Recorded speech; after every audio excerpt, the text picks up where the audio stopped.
Hello and welcome to episode 62 of I'm Fine, a chat between myself, Damo, and my partner in crime. We'll never do time. A sentence for us has to end in a rhyme. Mark, do you know what that's from? No. Right. Care?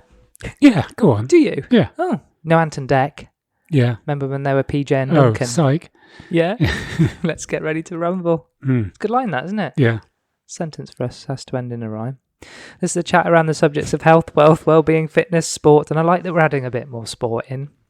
I think our plan of eking it in until people don't realise we're just going to be a sport podcast at some point. But oops. You're right. You're a bit close. Yeah, a bit close, sorry. Sports podcasts tend to go the other way. The ones that I listen to. I'll start off as sport and then just end up like... And think you can only talk about football so much. Yeah, we're going the other way, aren't we? Slowly. Yeah. Where am I? We're all work in progress, and this podcast is no exception. In short, it's a poke at our perfectly imperfect lives, and if we can make just one person feel like they're not alone in all this madness, then our work here is done. The cat's in the room. He's not normally in the room when we're doing this. Just rewind just a bit. What? Why? What? Which bit? There's an expectation that madness will be better every week. That was pathetic. Well, the cat was in my eye line. It was...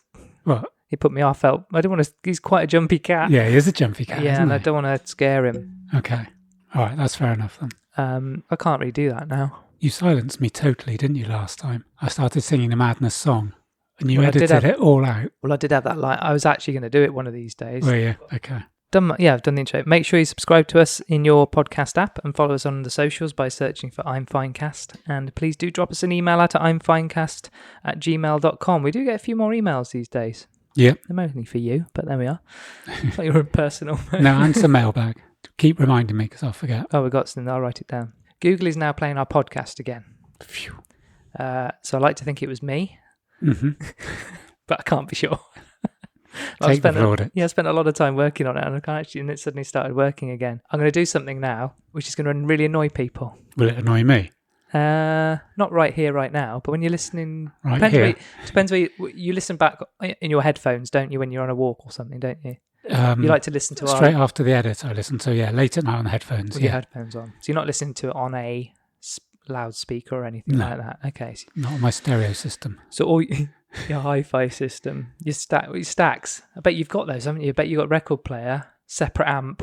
Used to, I haven't. Right. You used to love those. They're all coming back, aren't they? So all you have to say is, "Hey Google, play I'm Fine podcast." Playing I'm Fine podcast on Spotify. They go now.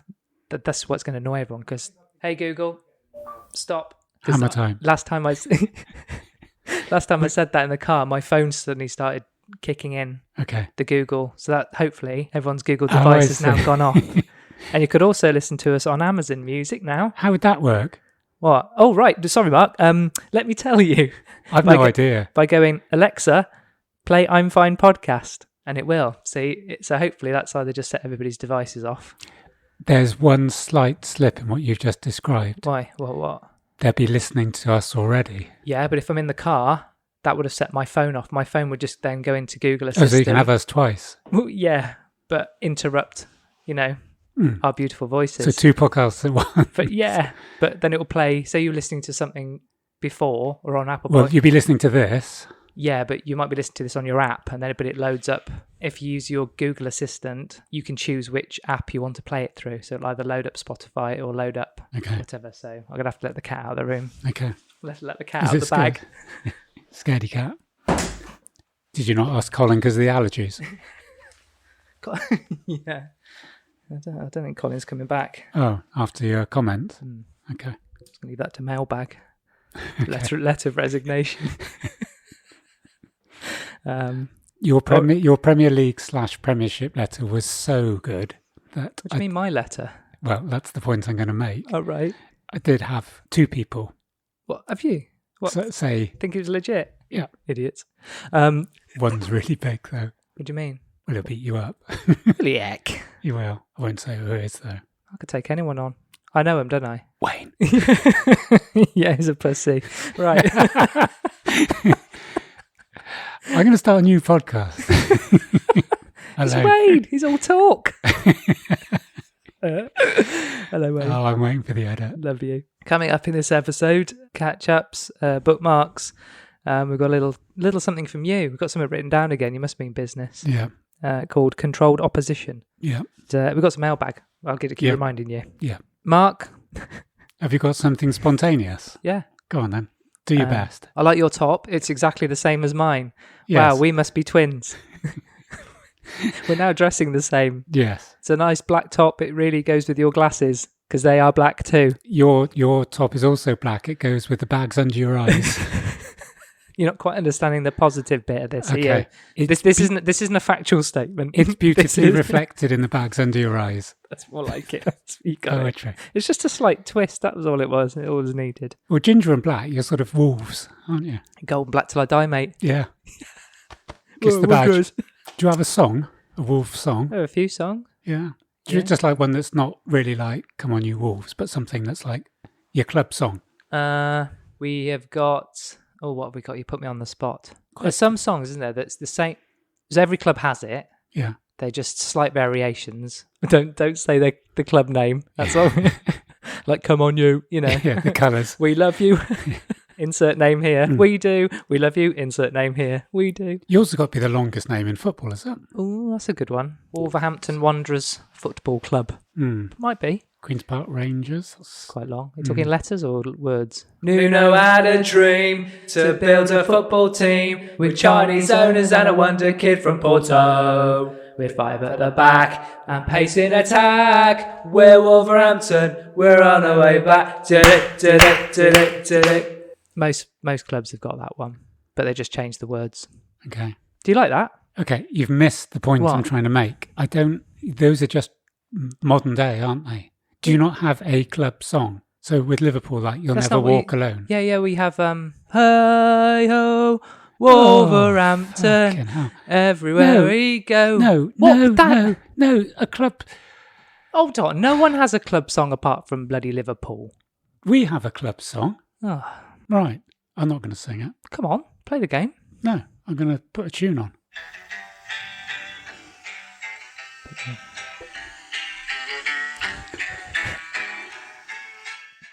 Sounds shit. I'm not sure this Put is it the onto- right one. Don't knock it.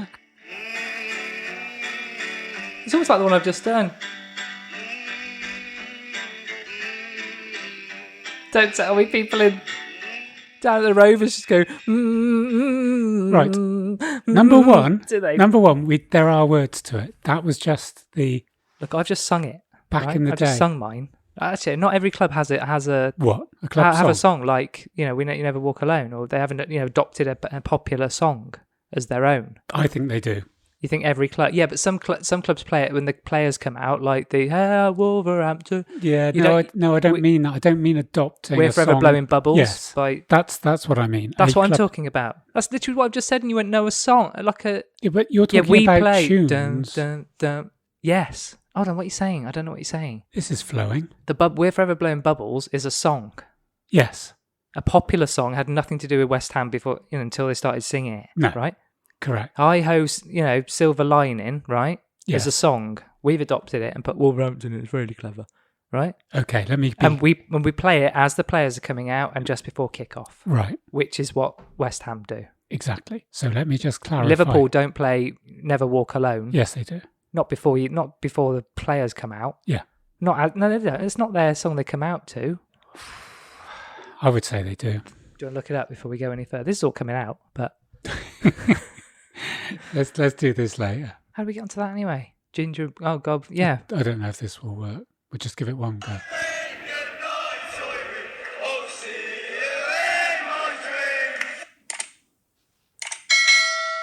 Fuck's Is this that? what I don't know what you get up to down at Rovers? Oh, Sounds shit. I can't hear what they're saying.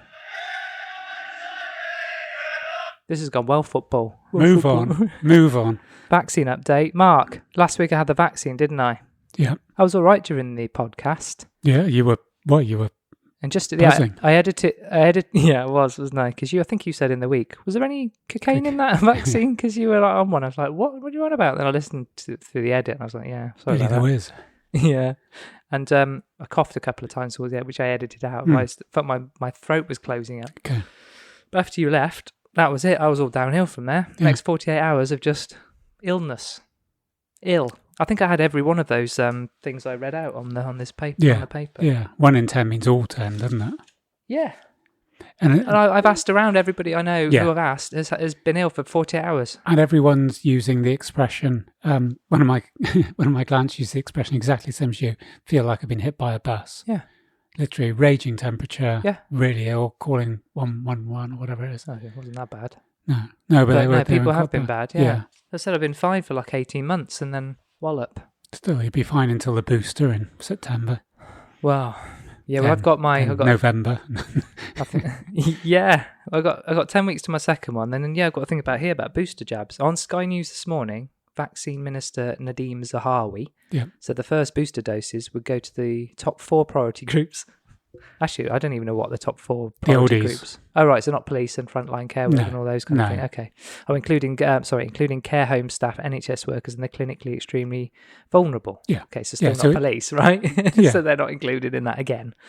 He told the Telegraph that this would likely begin in September and that the government is expecting up to 8 different jabs to be available by the autumn.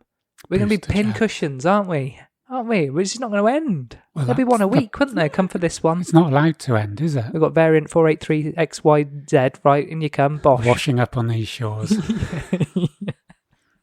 Yeah. I reckon that evergreen tanker's full of vaccines. It could be, couldn't it? Have you seen the GIF about Austin Powers? Oh, trying to turn round. Yeah. I was thinking, how did that get stuck? All right, because it's not always bad winds or something. It's like, I think tidal stuff or... People have been going, those ships have been going through the Suez Canal for fucking decades. Maybe it's the first time she's driven it. If Colin was here, she'd have you.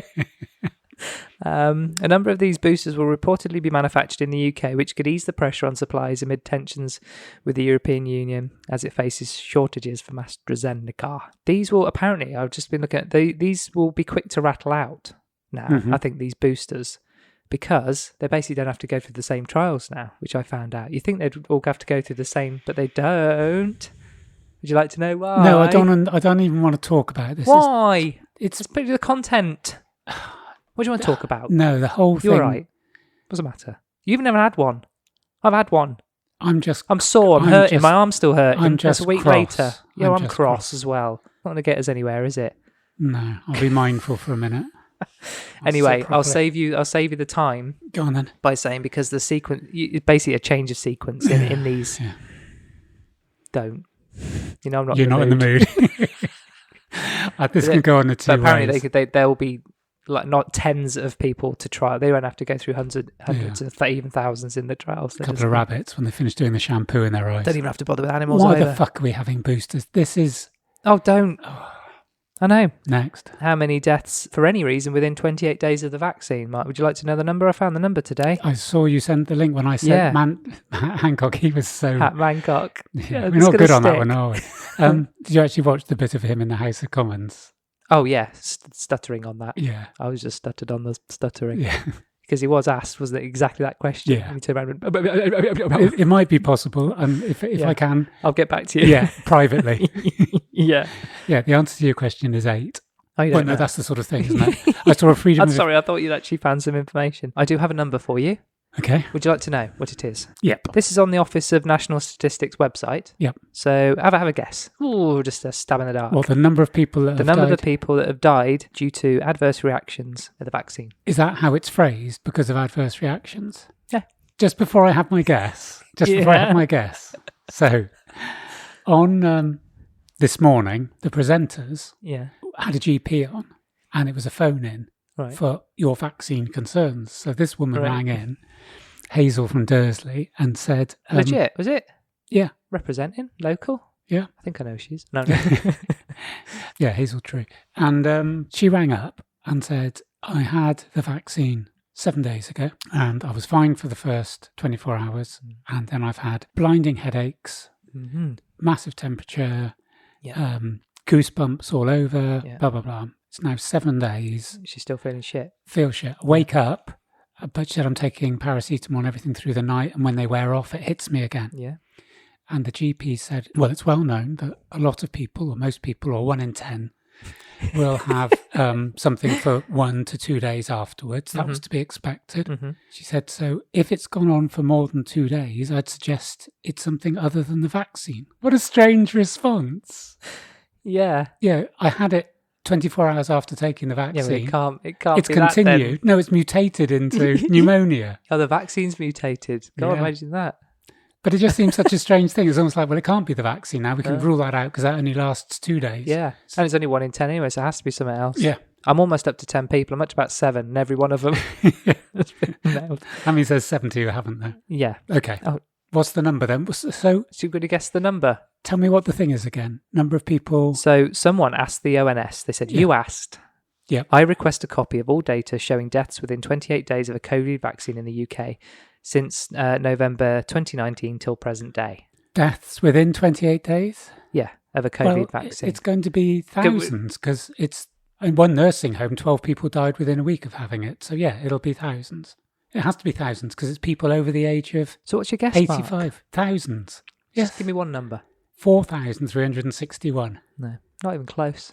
There are currently 0 deaths registered with the aligning ICD-10 codes, brackets cause of death, for this.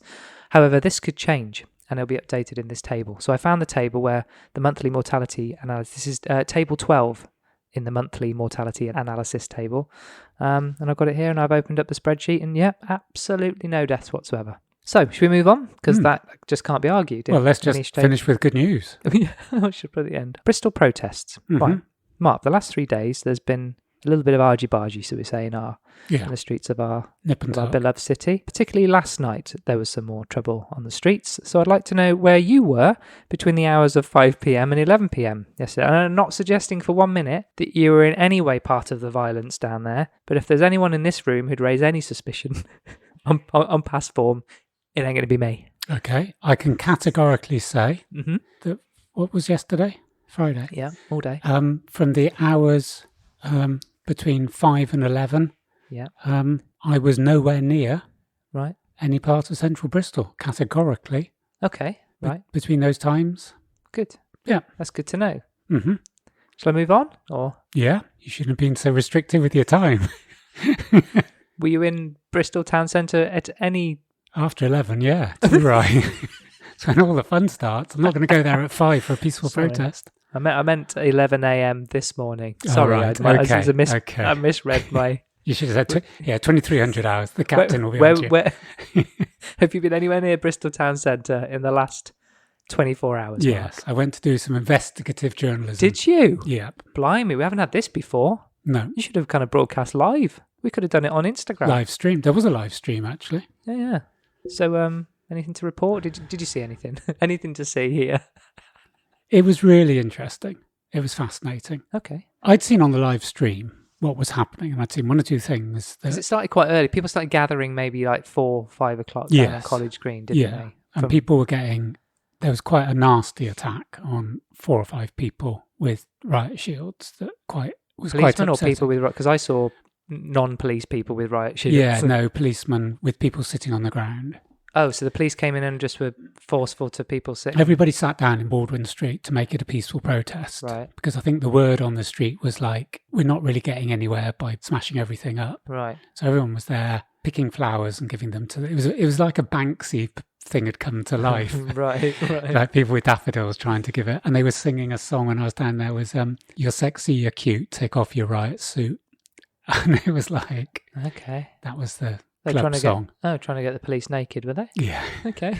Interesting strategy. Let's get jiggy with it. And so I went down because I thought, we've talked about some of these things, and I thought I'd rather just see for myself. Uh-huh. And so, yeah, I was a neutral observer, but by observing you partake, don't you? Oh, yeah, we've talked about observing. Yeah. We did the observation and stuff, didn't we? Yeah. And so... So do you think you affected anything by being there? Yes. Oh, like butterflies' wings. Yeah, definitely. It was. I don't know how much detail to go into. When I got down there, the irony was... I mean, there's this thing about observing them shouting, "Go get stuck in, son!" Isn't there? Well, when I talk about controlled... There's one of the Russians, have him!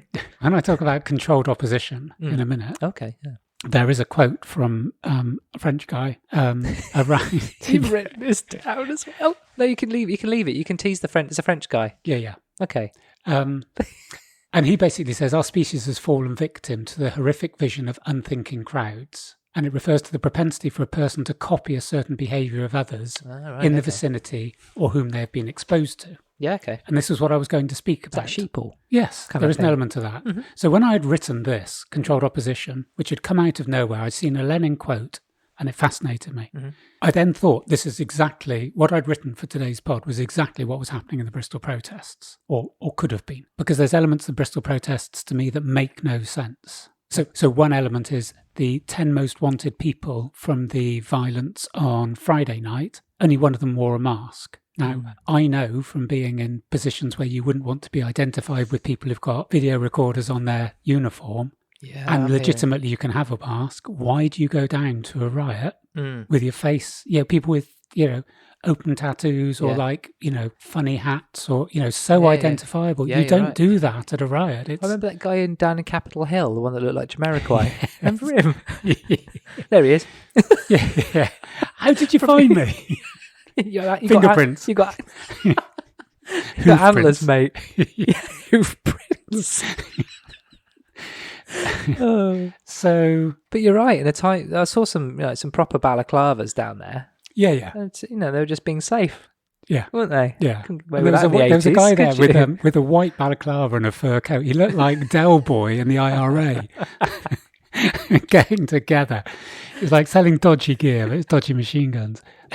But he was very identifiable. And on the live stream, there was commentary, and someone went, he's going to be in trouble. Right. And it was like, he was obviously a geezer. Yeah. So when I got down there, I got behind the police lines, which was really interesting. So I'm standing behind all the riot police. You still got one of those Home Office passes of you from your prison days. Just flashed you. So I stood behind them, literally a metre behind. And so the crowd of protesters were in front. It's probably the most dangerous place. You want to get the petrol bombs, aren't you? And the fireworks. Yeah. With my heart. Yeah. This is awesome. Yeah. So I stood behind and literally could hear all the arrangements the riot squad were making. And they're going, right. Were you in disguise? You kind of looked like a street bollard or something. Do you know what I mean? And then shuffled round and stopped if everyone looked at you. I'd wrapped myself, cut 2 holes in the bollard. I wrapped myself up as a recycling bin on wheels, and I was wheeling myself along.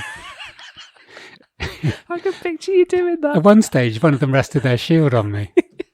I got edgy. So I'm standing there, and literally they're going like, Section B, 8 of you, go over there with the blah, blah, blah. Oh, fascinating. And then the vans were coming up, and they're jumping out the vans. So I was seeing the protesters from the police point of view. I was like literally a metre behind the whole... Now, why they let me in, and at one stage... they were looking at you, kind of going... There was about 7 or 8 of us, and there was a couple having a few beers, and we were just chatting. One of the riot police turned round, and they went, do you want to come through? And I went, no, I'm fine here. I'm enjoying this. And she went, okay. And then there was a guy on the other end, like opposite the riot police. He went, I want to get home. Can I come through you? And she went, no. And he went, there's 7 people behind you. And she went, watching. We're not going to break the line. And I was going like, just come through, mate. Like, but she wouldn't let him through. Anyway, what then happened? This was the start of the final charge. All the group. So all the remaining protesters were on St James Barton roundabout. Oh, yeah. And there must have only been, I'd say, about 200. Nothing going on at all other than, just nothing. So there was 200 people standing in the road, right. Probably 100, 150 police. And I guess they were trying to clear the road. They cleared them all the way from by Bridewell Place. So they come about 400 metres from town. And then some of the crowd had dispersed. By Primark. Yes. Yeah. Suddenly, load of vans came and cordoned off all the exits from St James Barton roundabout. So the only place they could go was up to Stokes Croft. Mm-hmm. So the police were obviously going to shepherd them either down. Sorry, no, it was towards the motorway. That was the only bit that was open on Bond Street. Let's direct them towards a busy motorway. Yeah, and as soon as they got on the motorway, they fined them because no pedestrians. They've all got parking tickets on their heads.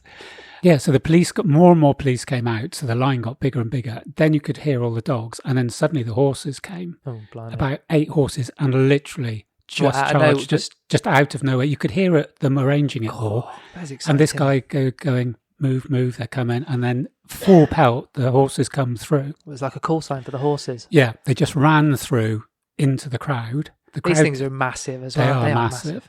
And it was interesting because there was obviously a lot of people there that are sort of activists in all sort of lines. And there was a lot of people getting really cross that the way they perceived the horses being used as a weapon. Well, obviously it's a resource that the police are going to use and it's pretty effective. Yeah. What they did is just a series of pushing the crowd back bit by bit, and then they would stop and regroup. So the crowd had gone back 40 yards, then they stopped the horses, then they brought the dogs out and chased them and then stopped. Okay. And the idea was to just keep pushing and pushing. So it got to the point with all this furore that I then ended up on the other side. So I ended up with the protesters' side. So I'm there just getting... This is all part of the impartiality that we have on this pod. Yeah, You need to get I've seen it from both perspectives. both sides, yeah. Yeah, there was some nasty stuff from protesters, very little nasty stuff, but bits, a couple of What fireworks. nasty words? Were people calling people nasty words? They were actually goading the police by almost being too nice. They were like I was saying, giving them flowers and singing, and it was a little bit. And then it started getting nasty when the dogs came out, and more. The British Transport Police were there. They brought in Wiltshire Police. There was a lot of police forces there. So basically, you were sort of stuck once you're on the protesters' side. They were just kettling you into an area and then cutting you off, Right. and then chased all the way down through Broadmead. There was just one piece of video that had really got to me, and I think this was the reason I went down. I didn't go down looking for trouble. I didn't get in any trouble. I didn't do anything wrong, apart from being there, which I guess is unlawful. It's an unlawful protest. Were you in the road? Were you on the pavement? Where were you observing from? I don't think when you're an anarchist, we have curbs. Curbs have no boundaries for us. I was in a cycle lane. You sat... I got an electric scooter. Yeah. I was the only anarchist down there who went to the protest in a Merc. So anyway, brilliant. So there was bits and pieces. It took me back to my football days. There was one or two things that I think were out of order. There was one particular guy holding his head. I didn't see this. I saw this on a video. He was holding his head quite badly, just in the sort of fetus position. Two policemen tried to pick him up to move him, and he was injured. You could see he was injured. And I wouldn't say he necessarily resisted, but he wasn't like, he was being dragged a bit and was sort of like trying to. And then a guy came in with a baton and just absolutely beat the shit out of him when he's lying on the floor. And I thought, I don't think that was needed. And the problem is there was so much press. Like literally where I was standing, there was Bristol Cable were there, Bristol 24/7, Beast Video. There was like, and then they've arrested a journalist. I don't know if you've seen this. No, I haven't. Some of the video I've seen a lot of people getting hit with batons. Yeah, this guy was from, I think it's called Capital 911, and he was there with a cameraman, and he'd been chased by the police.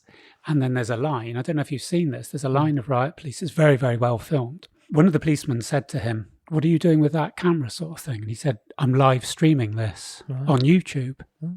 And this policeman goes, "Oh, that's interesting." It's just like a conversation. It wasn't. And this guy goes, "What do you mean it's interesting?" He said, "You just chased me for 5 minutes.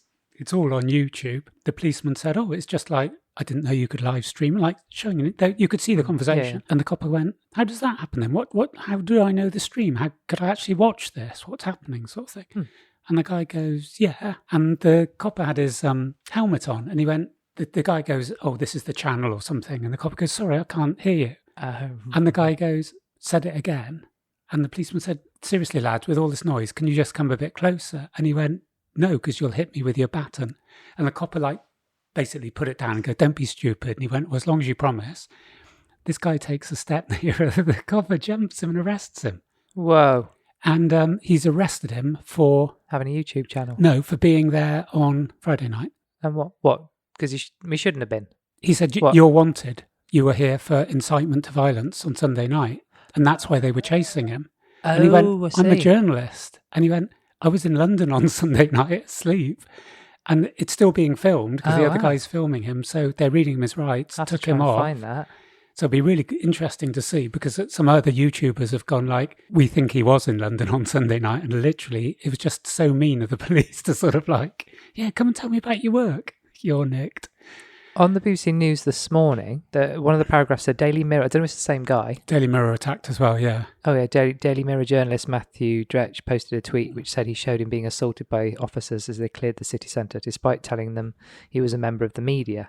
Yeah. One Labour MP has called for an independent investigation into the policing of the most recent protests after reports of journalists and marchers being injured. Do you want to know what Mr Johnson, our Prime Minister, had to say about last night's activities? He said, last night saw disgraceful attacks against police officers in Bristol. Our officers should not have to face having bricks, bottles and fireworks being thrown at them by a mob intent on violence and causing damage to property. The police and the city have my full support. So is he saying both sides? He's supporting both sides. I think from what I saw last night, I saw both sides. I actually thought if I was a policeman in riot gear in this position, I'd just go, I just want to get them off the streets and go home. If I was a protester, and I would say the vast majority, there are people that are troublemakers, but there was an awful lot of people sitting down, doing the peace sign, not provoking anything. And I think the bigger issue, and this is when I'm going to talk about the controlled opposition, is that the people were there. The majority, I think, had a legitimate protest about this new bill. This new bill is quite scary. Also, the new bill, from what we won't go into it now, but is vast. Yes. It is not just about permission to protest or the stuff about noise levels. Oh yes, and they read it. If you stop people working, you can be turned. Because it comes from probably the Extension Rebellion stuff, doesn't it? In terms of when they parked that pink boat on that bridge and shut, was it London down or was it in Bristol? Oh, they shut Bristol down for a week. Yeah, there's all sorts of things to stop that from happening. So even this though it's peaceful, you cannot just sit in the middle of the road, for example. Even if you go to organise even if it's organised or not. Yeah. Anyway, the protest now can be one person. So yeah. It's aimed at the guy that was outside the Houses of Parliament with a loudspeaker. With a megaphone, yes. Yeah. And so he now, because it's disturbing people in their work, that's one of the lines in there. Yeah, and Nicky Campbell on the radio was saying people are down in the middle of town preaching about their faith. Yes. Are they getting shut down as well? Equally, the new coronavirus extension. So frightening, like massively frightening. The powers that they have. So we're not actually coming out of anything at all. Not in terms why would you extend all those powers? There's other things in there. For example, people being sectioned under mental health and can now be held for 120 hours rather than 72. Yeah. I'd imagine a lot of people don't know about all the other things in this bill. Because it's so long. We just get the headline ones. Of course. But yeah, there's an awful lot there around mental health. It's also about adults and children being taken away when they have the virus and they're not doing what they're told. Yeah, it is very scary. But of course, Labour just voted it through as well. You can't oppose bills now anyway, really, can you? But yeah, it is scary.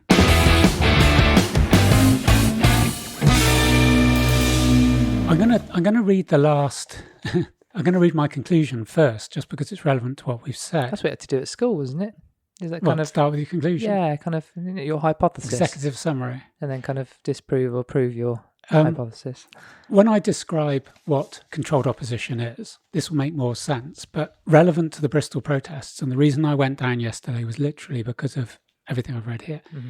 And my summary is, or my conclusion is, the riots, they weren't riots. I've been in riots, they weren't riots. The protests, it had to be Bristol. They had to be in Bristol.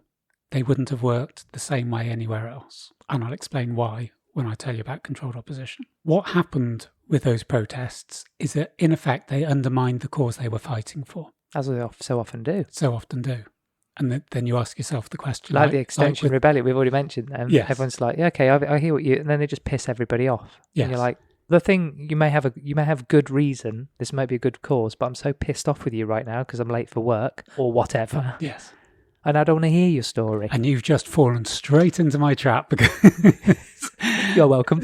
That's para 5. Number 2 is it had to be Bristol because the way that the protests have been shown unite popular opinion in terms of...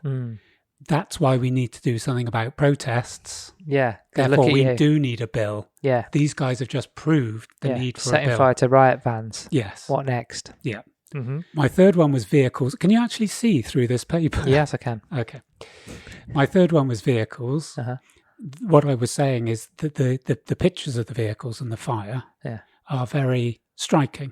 Yeah. I was surprised at how many vehicles were set alight. Vehicles are, allegedly, got a mate of a mate, they're hard to set on fire. Yeah. Unless you put, aren't they, Mark? Unless you...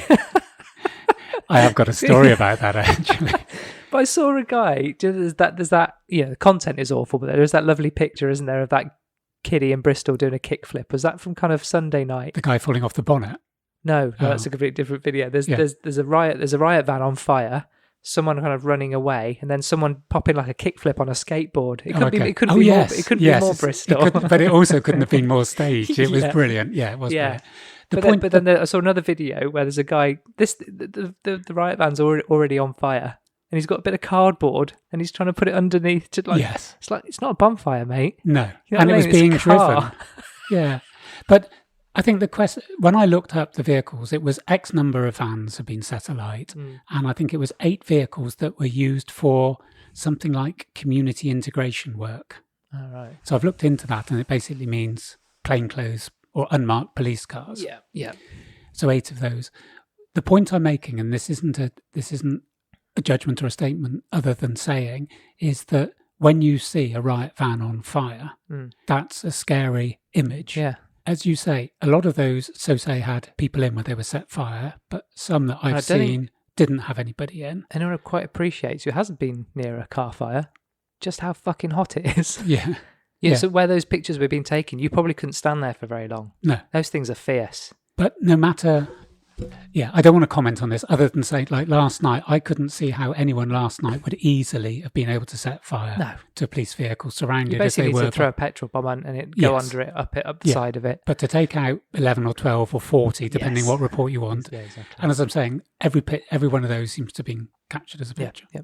And then the fourth one I'm going to mention is the broken bones, because that was getting shouted out a lot yesterday, that there was a report of a punctured lung, broken arm, and then 24 hours later the police said that didn't actually happen and we apologise. Oh, didn't know that. Yeah. And so fine, they've come up, they could have stuck with the story they've come up, fair enough, but it's almost like that then became a headline. The apology 24 hours later doesn't take away the headline from the front of the Mail.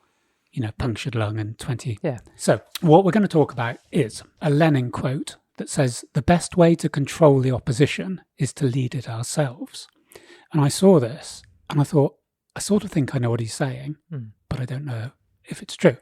So I read something by Roderick Campbell, who described what he understands by the phrase controlled opposition, which is what Lenin said there. The best way to control the opposition is to lead it ourselves. And that quote is the basis for this concept. Here's the interesting thing. I don't expect you to do this now, but if you Google controlled opposition, you find 1 or 2 references to Lenin's speech, 1 or 2 references to political, and most of it seems to be relating to something on SoundCloud and a very small band that no one's heard about, and some musical references that controlled opposition is, I don't know, just obscure. So it's really hard to see what it is. So I thought then, well, in fact, no, can I give you the task? What, of doing that? No, of going to Wikipedia and telling me what you know about. So this is the fount of all knowledge. Font. Wikipedia's description of controlled opposition is, bearing in mind this is Lenin, so it's a big, he's a big time player. I went to the Kremlin once, knocked on the door and went, "Is Lenin?"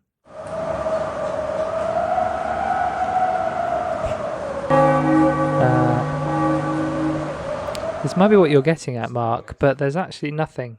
But surely there must be. It's a very well-known political. So Wikipedia has nothing on the phrase controlled opposition. Doesn't, Mark. Oh, okay. Typical conspiracy theory, eh? An observation. Well, it's a conspiracy theory now, but will be an alternative view in 6 months. Alternative view is what I want to take conspiracy theory out of all our things, because they're not. They're alternative views. Yeah, because as soon as we talk about them, they become real. Yeah. So that is interesting, isn't it? The Wikipedia doesn't have something that is a well-known political. Correct, yeah. Oh, Destroy the Opposition is a 3rd album by American death metal band Dying Fetus. Is that what kept coming up? Yeah, that and some other things. Hello, America. Hello, Japan. Konnichiwa. Happy New Year to you. Okay. So Campbell claims that controlled opposition is a tactic.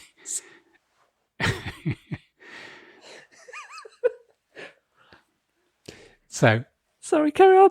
Campbell claims that controlled opposition is a tactic which has been used throughout the entirety of the known human history. But you'll find that the internet has been cleaned of almost every meaningful reference, and it's seriously very hard. Controlled opposition, Campbell feels, was introduced in George Orwell's book 1984, which we've mentioned before, which is a dystopian novel, paints a vivid picture of a grim future. Interesting, his description here is humanity has become the slave of perpetual warfare, inescapable government surveillance, insidious propaganda, and irrational denialism. In Orwell's novel, people focus on the superstate, so it's things like the thought police and Big Brother. Those are the big things. But in fact, the single greatest character is someone called Goldstein, and he is the leader of the Brotherhood. He used to be part of Big Brother, and he fell out with them. So within the narrative of 1984, Goldstein is supposed to be the hero whose revolutionary writing inspires those woke minds within the system to rise up and dismantle the corrupt system in which they're enslaved. So, okay, so the guy on the inside Yes. became part of the rebellion. Yes. And, okay. That's how it's... Yeah, okay. But as the novel progresses, he's nothing more than a fiction, a character created by the dominant culture to bait dissenters into the open so they can be identified and neutralised. So this is a vivid picture of controlled opposition. Well, to entice dissidents out of the establishment. Have I got that right? Yeah, I think it's that either he did exist and his story was he's fallen out with Big Brother, so he must hate, whoever's your But that makes the establishment enemy's enemy is your friend. He's one of ours now because he's rejected all that. Yeah, and you wouldn't know, would you? No, or it was a completely made up thing, and it was just like, do as he says because he's now anti-Big Brother. So Orwell uses this character to demonstrate an insidious tactic, which is to control the boundaries of dissent. So he's effectively a rat trap to ensnare those few individuals who dare look beyond the veil of our manufactured reality. And that's what you've just been saying. We're looking at an alternative reality. We're not saying it's a conspiracy. We're just saying the mainstream media and the government can have their view. If you have an alternate view, it doesn't make you wrong or conspiracy theorist. It makes you challenging. And I saw something the other day that said, and this is similar to religion because of the stuff that's been going on in Batley, if you're confident in your religion or you're confident in your science, then people questioning it shouldn't cause you consternation. So if you say to a scientist, I don't know how this vaccination works, I don't believe it works, if they believe it works, they should be able to prove it. Yeah. And so dissension could be taken as discussion or argument. It doesn't have to be you're wrong, just accept it works. So this character gets these people out so they can be processed and neutralised before they foment any real resistance against the hegemony, which is dominance of the state. So he then looks at what's happening in the world today in terms of 1984. And he said, we're faced with a dying planet. Corporations employ puppets like Donald Trump, Boris Johnson, and Jair Bolsonaro, the Brazilian president, which is interesting because he's been in the news a lot for his views on COVID. Right. To serve rotational roles as villains in order to focus the unthinking masses on the 2 minutes of hate against fleeting enemies, distracting us from the more fundamental forces behind our collective extinction. And I was thinking, we said something the other day, how there's a constant stream every day of something, Biden falling up the steps, Trump being accused of something, Epstein, Prince Andrew, Meghan and Harry, every single day there's something that almost distracts us from the fact that the billionaires are taking over the world. Yeah, do you know what I mean? Classic kind of, great day to bury bad news. Yeah, but every day single day. Yeah, that's what I'm saying. It's almost, when you wake up and look at Twitter, there will be a wicked story. And it's almost, this is what I'm going to go towards for Bristol protest. It's almost like when we look at the fact that the bill that's being brought in has a maximum sentence for pulling a statue down that is higher than some of... That was one of the other things that came into the bill as well. Yes, and it's higher than some of the minimum sentences for rape or for sexual assault. I don't want to be exact on the legislation. That's why it had to be Bristol. And so why a statue should be different in terms of criminal damage. And 10 years is a long time. It's a long time, yeah. I mentioned, I didn't mention his name, Gustave Le Bon's horrific vision of unthinking crowds. This is the propensity for a person to copy a certain behaviour of others. And that happened yesterday. When people were peaceful yesterday, everyone around them was peaceful. When they got charged by horses, everybody changed and it became a crowd mentality. And it was the same as football violence. You go along with the crowd. It's very hard when everybody else is there screaming and looking at things to throw to go, just give them another daffodil and it'll be all right. So he wrote in a work called The Crowd in 1895 to explain undesirable aspects of behaviour of people in crowds. And he said a crowd is much more than the physical presence of the individuals who comprise them. A crowd is best defined as a psychological occurrence rather than the physical one. They act and behave differently from the public. The thing about the crowd was, I think, around crowd mentality. And so the thing about controlled opposition is how much the state has an influence. And this is the point I'm making about Bristol. After Colston's statue being pulled down, which was worldwide news, it almost had to be this city that would have 3 days of protests / riots. It almost, you couldn't have, if you were writing a script, and what I'm saying See is, what you mean. is that why would you do something that is going to undermine what you're trying to bring about? Why would you do it and not have masks on? Why would on one day all the police vehicles be set alight, but on the other days not one? Yeah. Do you know what I mean? It's that feeling of being staged, that the crowd mentality suddenly created something. And the other question that I was thinking yesterday is, if it was a peaceful protest, I didn't see a single piece of property damaged yesterday in terms of there were no windows going in and there was no, there was no looting. I was thinking, if the police hadn't been there, what would have happened? Yeah. Because if the police weren't there, there was no one to fight. So the police might say it was unlawful gathering, in the same way that the Sarah Everard vigil was an unlawful gathering. But, and I'm going to mention... No, it's a good point. If you just literally take the police will just have a night off. Yeah. What's the worst that would have happened? Bit of traffic control, closing the roads. Not even that. Yeah. Would people have... That's a really good point. I'm just playing that out in my mind. Yeah. If everyone had just gone and sat in the middle of the road, lots of people have beeped, right? But unless anyone's paying attention or they've caused a bit of a fuss... Yeah. It's the classic, isn't it like bullying? Kind of the best way to ignore, get rid of a bully is by ignoring them. Yeah. I'm not saying protesters are bullying, but it's that kind of scenario where if there isn't an opposition, there's nothing. Yeah. You can't aim your anger at anything if there's nothing there to aim at. Isn't there? Yeah. So the point I'm going to make... Almost, because if it doesn't become news, no one even knows about the cause anyway. So is anyone going to go, some people went and sat down in a road and nothing happened? Yeah. That's not the impact they want, is there? No. Some people, like you said, handed flowers out and someone was mildly annoyed at not being able to get home or whatever. Mild annoyance in city centre. Uproar. Yeah. So that's a good point. If you just take that tension away. So what I was coming to the conclusion of is that in terms of controlled opposition, is there a series of controlled opposition that almost takes our eye off the ball? Because what's happened now is more people are saying we need the bill because of idiots like this. So, for the sake of a few hundred people acting like prats, public opinion has swayed even more. So there won't now be a massive discussion about whether the bills, it'll just go through and people will accept they tear down a statue, they could get 10 years in prison. And this is why when you say Extinction Rebellion was a very good one. So this writer, Roderick Campbell, says our latest iteration of controlled opposition may be Extinction Rebellion, which supposedly stands in contrast to the death cults which now control much of the world. And I think they're going like figures like Donald Trump and the Brazilian president, who is sort of like all-consuming. And this is interesting when it's written like this. Let me just say, when Extinction Rebellion were in Bristol, they were allowed to park. It was a pink boat, wasn't it? It was a pink boat, yeah. For, I think, a week or 10 days in the busiest part of Bristol, by Bristol Bridge. Yeah.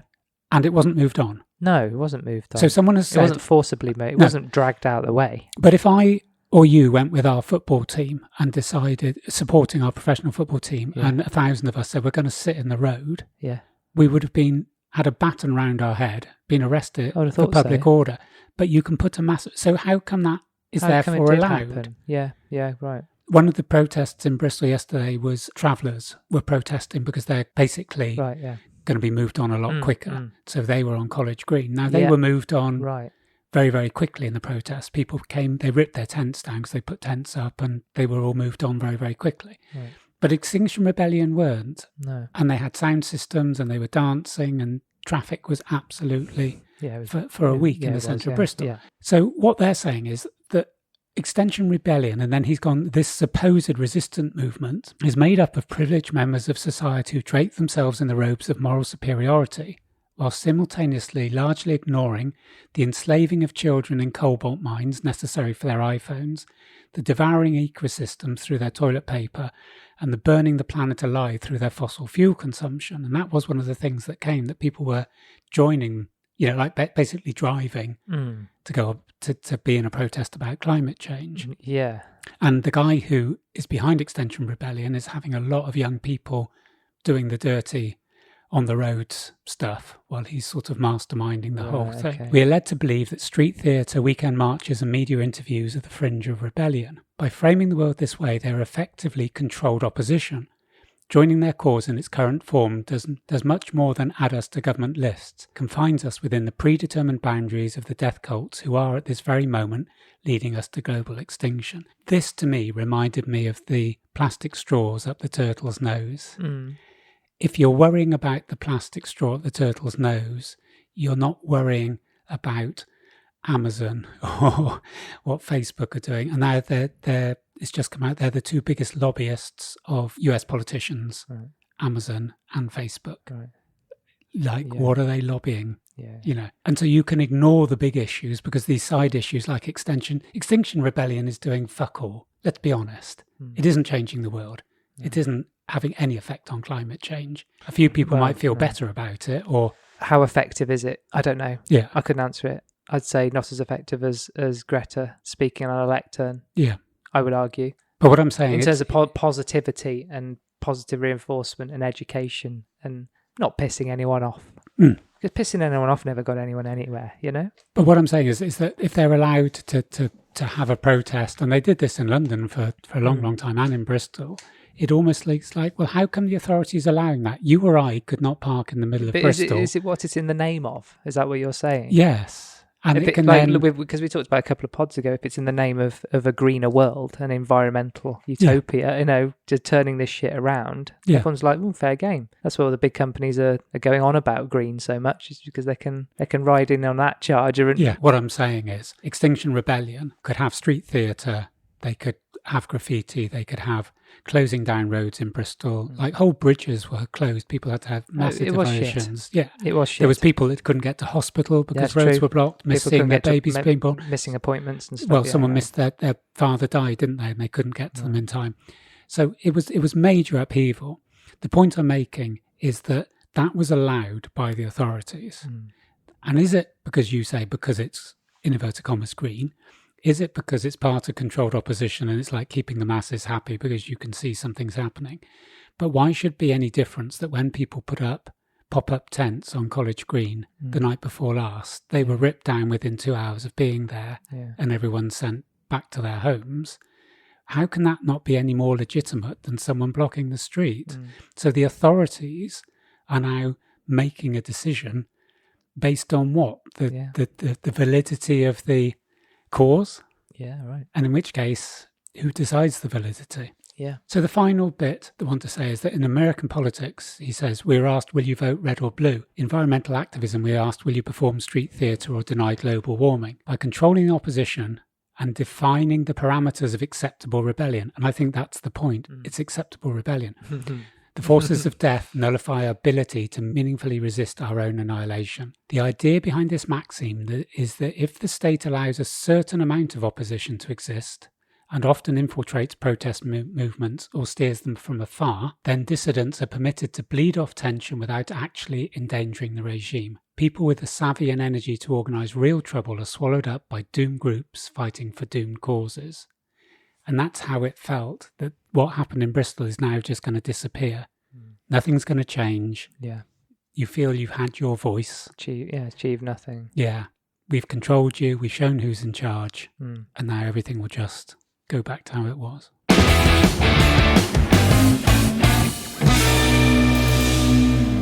Good luck editing that lot. Thanks.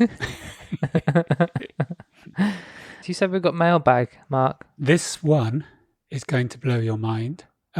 Well, firstly, when we had our quite long business meeting just now, I've had a lot of verbal feedback about your editing of the fairy tale. Got a lot of love, that did.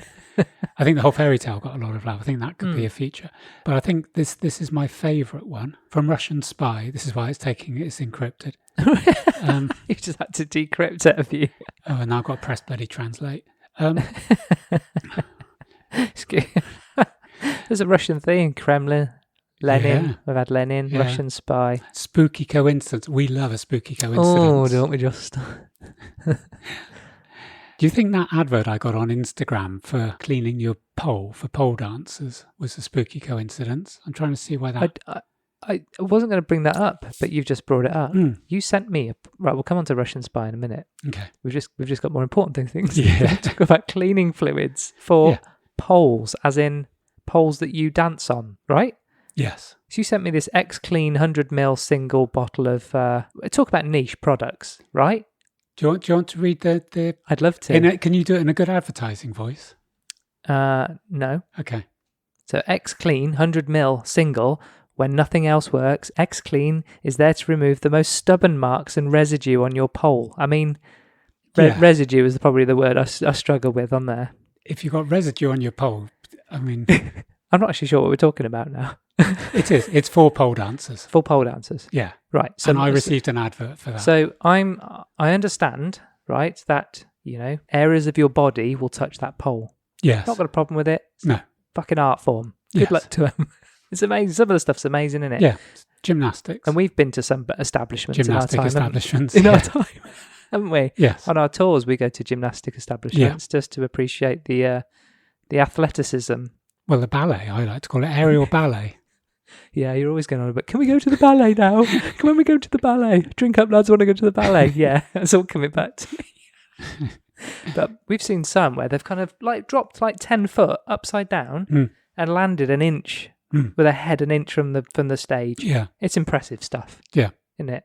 Anyway, I understand that there's certain parts of people's bodies that touch the poles, right? And I'd imagine... we have showers and baths in our houses if we're lucky enough to have houses and baths and showers. Yeah. And parts of our anatomy will at some point probably touch something, right? For my knowledge, I think there's a handful of adequate cleaning products out there. Sillet Bang. Yeah.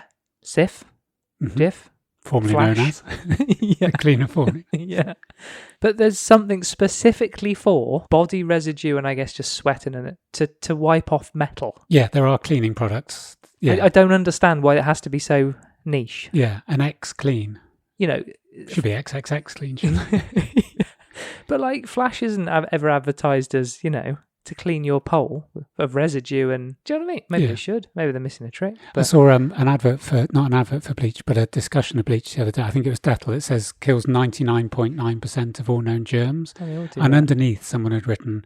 Nothing's perfect. And some underneath that had written, the 0.1 that doesn't get killed is. Anyway, back to your Russian spy. So Russian spy. I don't even think I can do a Russian accent, so I won't. Spooky Coincidence, Repod 60. You talk about lithium in Cornwall. Oh yeah, we did, yeah. My sister has just been headhunted by British Lithium Mining Company in Cornwall. She's been with them 2 weeks. Oh, interesting. And, yes, terrapin huts. I'd forgotten the hut bit. They are terrapin huts. We had them. So there's... What, in Russia? What? Yeah, out in the salt mines. Wow, okay. And then, so that's all good and proper. And then, on the other hand, Army Captain, 2 from Army Captain. Oh, wow. He listens early, doesn't he? Yeah. Cracker sparrows. Shooting them, probably. Hi, Mark. Love your story on being a dispatch rider in the snow. I did exactly the same in the snow, trying to find Guildford from London. It's what, ended up in Liverpool? That's awful. You can't be that bad. Yeah, I went to a garage in Burnley. Yeah. But he also said that they weren't called terrapins. I'll ignore that one. Because Russian spy outranks him. Okay. Oh, yeah, of course. Yeah, so that's it. Okay, cool. We mentioned Japan. Yeah. Didn't we? Yeah. So we were really hot. I'd put this on Instagram earlier. Don't know whether you saw my story. I haven't seen it yet, no. So we were really hot in Japan yesterday. Yesterday? And a less hot today. We've slipped in the charts. We were 25 in Japan yesterday for mental health podcasts, right? Yeah. I didn't even know we had anyone in Japan. Good each other. In Chiba. We do we? In Chiba. Chiba, do we? Chiba. I've looked it up. All our listeners in Japan are in Chiba. I've looked it up. It's nice. I wouldn't mind going there. It's nice. I had a look on TripAdvisor. It's about 50 quid a night at their best hotels. It's lovely. Yeah. I think they've got sea and snow and sand and blossom. Whoa. Looks a nice place. Chiba is the capital city of Chiba Prefecture, Japan. It sits about 40 kilometres, it's 25 miles, southeast of the centre of Tokyo on Tokyo Bay. Oh, it does sound nice. Chiba City is one of the Kanto region's primary seaports and is home to Chiba Port, which handles one of the highest volumes of cargo in Japan. I think we should go. It looks lush. See if we can put a request in. We'll do an exchange. I'd like to, Should we do an exchange? I'd like to go and stay with a podcast in Chiba. Or our listeners in Chiba. Well, just like house swap. Yeah. We could do that, couldn't we? No, I'd like to stay with them. Yes. Not a house swap. Yeah, we So go there and then they come here and we don't ever actually 2 meet. weeks, I'd say. You want 2 weeks in Chiba? Yeah. Okay, see what we can do. So anyway, yeah, we were 25th in the charts. Mm. So how fickle the world is. And now we're 113. It's even worse than what I put. I think it's because we didn't get a slot on top of the pops. So in Canada, for anyone else's reference, we're 241. I didn't know that. In Germany, we're 100. Well, we've been pushing the German. Yeah, so we're actually in the 100. We're in the top 100 officially. In Great Britain, 226. That's not bad. No. It's good, right? I think it's good. Yeah, I do. Tunisia, 50. We are hot stuff in Tunisia. And the Ukraine, 230. Well, we used to do well in the Ukraine. Yeah, they've changed. Yeah. Anyway, so that's us on the popularity. One other thing that you made me laugh today, the other day, when we're talking about that Krispy Kreme offer. Oh, yeah. Does that not do? I know when you said is it available in the UK? There's me slagging it off. But for those who didn't see, I put an Insta story in. Basically, if you show your vaccination card in a Krispy Kreme in America, you can get a glazed donut every day for the rest of the year. Yeah, I've been all over that. But because it's got confidential stuff on it, they won't stamp it or take a photograph. So basically, you just go back in Fill again. your face. So we need more of that here. 42. But the final stat of the day: 42% of the American population. Yeah, this looks like you're making it up on the spot. No, I'm just trying to do some sums in my head. So that must mean... Have eaten a donut? Are eating a donut right now? That means that obviously that's over 120 million people. So over 120 million people in America have put on in excess of 29 pounds, i.e. 2 stone, during the pandemic. Whoa, okay. And I'm just thinking obesity was one of the major... Here? The number of people who were dying in the world, that were obese was a very high factor. Mm-hmm. And someone did say, with the Krispy Kreme, it's like everyone's going on about masks, but there's still nothing about people looking after their own immunity. Yeah, true. And then that offer is like, it sums it up, doesn't it? Yeah. You still take it. All over it, You're salivating. All over it. That's it for this episode. Well done for getting this far and thanks for listening. Give us a follow on Instagram and Twitter at I'mFinecast and send your feedback and ideas to imfinecast@gmail.com. Don't forget to give us a 5-star review on Apple Podcasts and tell a friend or two. In the next episode, no idea what Are we going to make an announcement? Are we? Or not? I don't know. No. Think on it. Well, I haven't actually done what we said we're going to do in the last episode in this episode. So, okay. We'll just see how we go, shall we? We'll Okay. just turn up and see what we got going on. Yeah. See which riot you've been to this week. Protest. Yeah, that's it. Sorry. Peace and love. Right. See you next episode. Yeah. Bye-bye. Bye.